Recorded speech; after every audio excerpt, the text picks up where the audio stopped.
My name is Annie Nersessian. I'm the owner of VMID, which is a visual merchandising agency based in Toronto, Ontario, but we do serve across Canada and the US as well. So thank you so much to the Whizbang team for welcoming me to this live. Just to go over a few things, I do specialize in visual merchandising. My background spans working with Holt Renfrew and Adidas Group Canada. So for those of you who might not be familiar with Holt Renfrew, it's I guess comparable to like a Saks Fifth Avenue. When I started, Holt Renfrew was the only luxury department store. Now we've had other ones as well, but that's where I really got my experience with hands-on experience. And then when I moved on to Adidas Group Canada, that was a more corporate role. So I was the national VM coordinator for Adidas and Reebok stores. Over there, I really saw how important it is to be very strategic and understand all the tools available to you and understand how to plan appropriately so that you can make the most of your visual merchandising. So that's a lot of the inspiration for starting my own company and for how I support retailers. Another thing I do is teach visual merchandising at a local college called Seneca Polytechnic, previously also at Toronto Metropolitan University. So there I'm teaching students what to do with digital layouts and planogramming. But what really fuels me and the whole inspiration behind starting VMID back in 2017 is supporting independent retailers and just being able to help them transform their spaces to looking more professional and more elevated, more functional and productive in terms of sales, and making sure that every inch of your space is actually planned and intentional and doing something for you because we all know that it is quite the investment having a retail space. So what I would like to go over is visual merchandising foundations in general, because if you're joining this live, you're likely familiar with what visual merchandising is, but it's important to know that it's definitely not just about being pretty or just about aesthetics. It's about guiding the customer, helping them navigate your space, making it easier for them to shop and make those quick purchasing decisions, maximizing the sales per square footage, telling your story and being a connection point for your customers. So even if you have a very small space and a limited budget, which is the case for many independent retailers, you can still look elevated and professional if you have the right knowledge.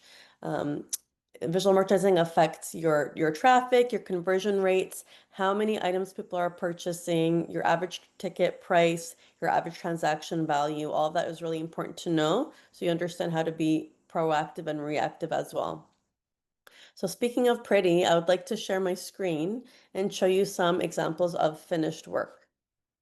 And to avoid taking credit for anybody else's work, I will be focusing on the gallery section of our own website at VMID. So let me just share this.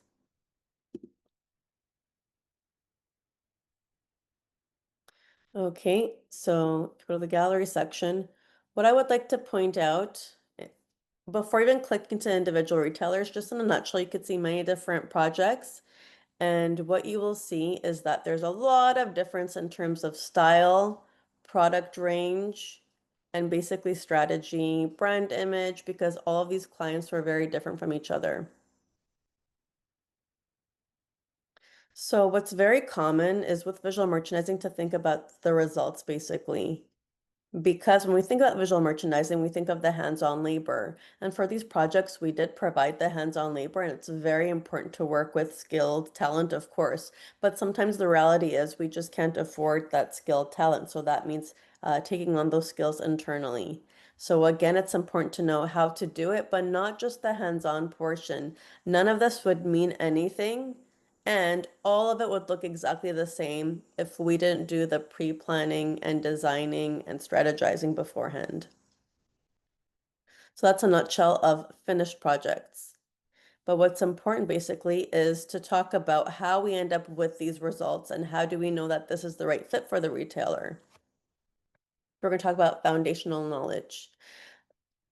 I don't know if any of you have watched those home organizing shows where you see them work magic with the way they handle the products in each space. What drives me crazy about those is that they don't really factor in if the right items are in the right spaces. So that's one of the first steps that we want to talk about. Um, So I have a few courses on Retail Brilliance, which helps guide you with creating a visual merchandising floor plan to be able to create an effective space layout. And that also walks you the process of figuring out what the right categories are to work with so you can allocate them to each section. So there's a few courses similar to that one, but what I want to talk about today is the VM Starter Kit. And that's because in that one, each section goes over a key phase of visual merchandising that you would need to have within your own operations to make the most of your efforts. So if you don't mind, I'm actually going to switch to Retail Brilliance now. So if you look up Visual Merchandising 101 Starter Kit, this will help to guide the rest of the conversation. This is also just for you to know what should be within the scope of visual merchandising as an independent retailer. But you can also see with the current course what you'd be getting. So there's about I'm calling them 8 weeks, but really you can go at whatever pace you want. It's just recommended that maybe it's more digestible and easier to kind of process if you do one phase per week, basically. So each chapter is equal to 1 week.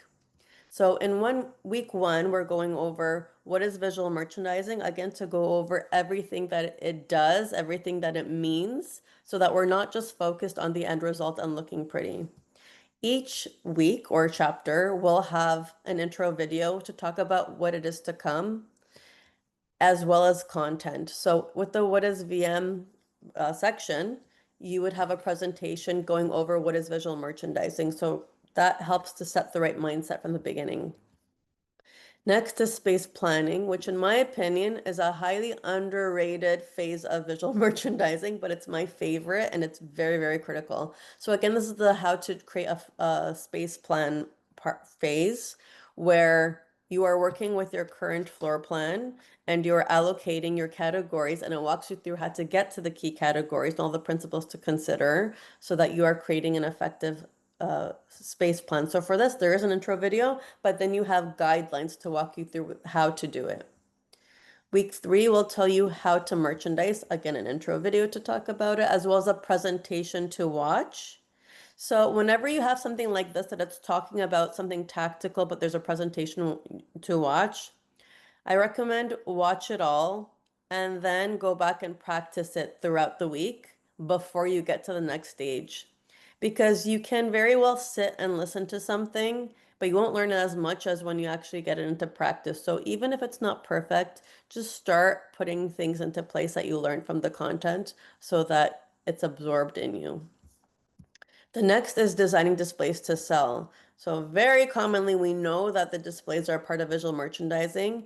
This is going over how to design displays, meaning what do we need to consider when we are designing our displays? What are the principles in terms of design, but also what is key communication, or what are we targeting when we are deciding what displays make most sense for us? Because the final result, again, is not the right answer for every single retailer.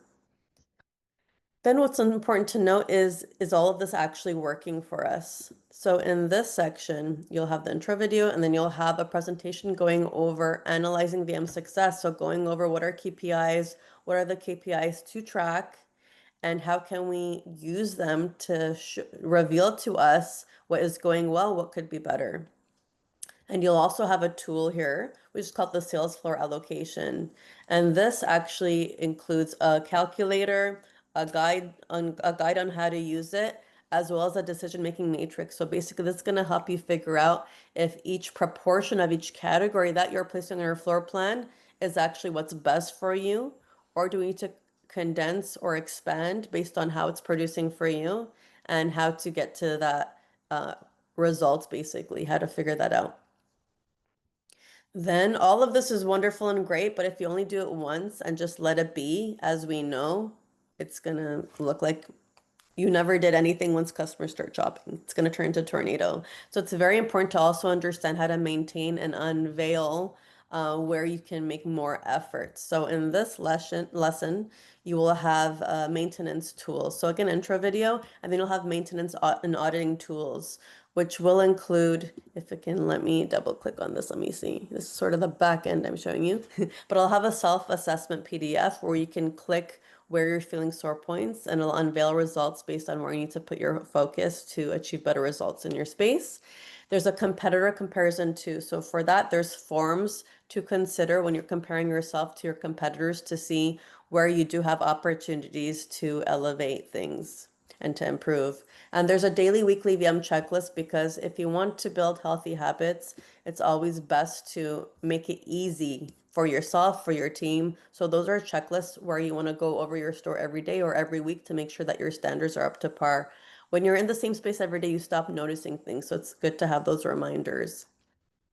Up until this point, you'll already built quite a good operation process if you are integrating everything into your operations. So then for the seventh chapter, there's a 30-day VM challenge. So this is a PDF, assuming that you might want to do one small item per day, or you can spread out however you like. But basically, it's small action tasks of visual merchandising that are digestible. So again, helping to build healthy habits. One small thing you can do every day to just take you so much further in elevating your space. And in the end, usually you want to talk about what's happened until until this point. So week 8 will actually include the finale of the whole starter kit, which also includes a session, a 30-minute consultation, which is valued at $100 Canadian, so that we can have a one-on-one go over either general questions you have or certain sore points that you experienced throughout the way. So again, although it's phrased as weekly, you can go as fast or as slow as you like.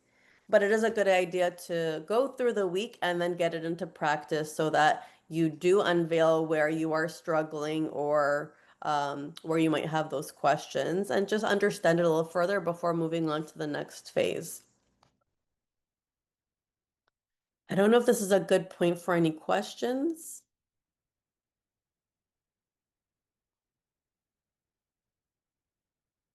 If not yet, then I'd like to go over some tips, some action tips for everybody to take away.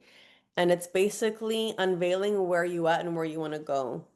So one thing is to consider, what is the context of your retail space? What are your goals?